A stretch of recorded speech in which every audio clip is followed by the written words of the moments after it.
নমস্কার আপনাদের সবাইকে।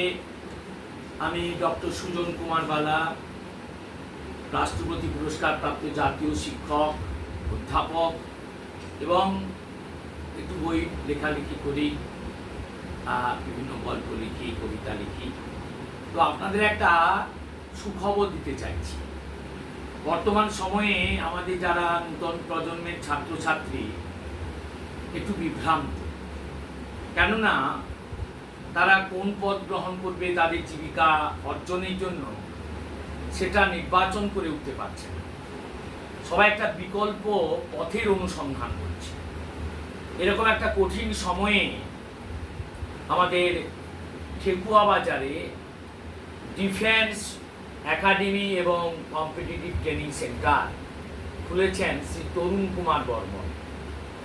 তিনি একাধারে যারা মেধাবী ছাত্রছাত্রী, যারা আগ্রহী, তাদের জন্য যেমন ডাক্তারি পরীক্ষা, নিট বা যেই এই সমস্ত ব্যবস্থা রেখেছেন, এগুলো ট্রেনিং ব্যবস্থা রেখেছেন। অন্যদিকে যারা নার্সিং পড়াশোনা করবে তাদের জন্য জিএনএম, এএনএম বা বিএসসি নার্সিং, এগুলো কী করে সুযোগ পেতে হয় তার জন্য শুধু প্রশিক্ষক দিয়ে প্রশিক্ষণের ব্যবস্থা রেখেছেন।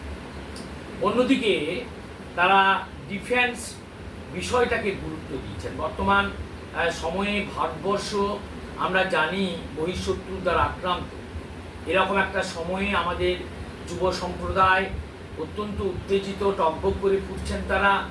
তারা চান, তারা দেশপ্রেমিক, তারা দেশের জন্য আত্মত্যাগ করতে উৎসাহী। কিন্তু সঠিক ট্রেনিং না হলে বহিঃশত্রুকে ধ্বংস করা যাবে না।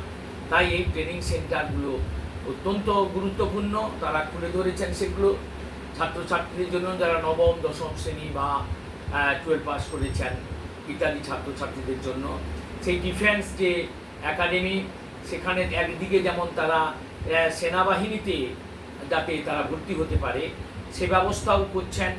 পুলিশে যারা কাজ করতে চান তারও ব্যবস্থা করছেন তারা। সেই সঙ্গে সঙ্গে রেলে যদি কেউ কাজ করতে চান তাদের জন্য শুধু ট্রেনিংয়ের তারা ব্যবস্থা করছেন। এই যে সাধারণ টেট পরীক্ষাগুলো হচ্ছে সেগুলো শুদ্ধ যাতে সফল হতে পারেন তারা, সে ব্যবস্থাও তারা করছেন।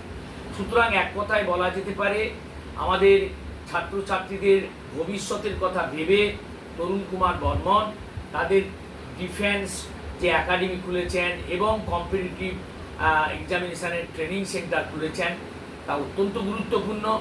অভিভাবকদের অনুরোধ করব, একটু খোঁজ খবর নিয়ে আপনারা আপনাদের ছেলেমেয়েদের এই সমস্ত সেন্টারে ভর্তি করান, যাতে আমাদের গ্রামগঞ্জের ছেলেমেয়েরাও শুধু সুযোগ পায় একটা ভালো ট্রেনিং এর কেন্দ্রের আওতায় আসতে, তারা যাতে সফল হয় সেই কামনা করছি। আপনারা সবাই ভালো থাকুন। নমস্কার জানাচ্ছি।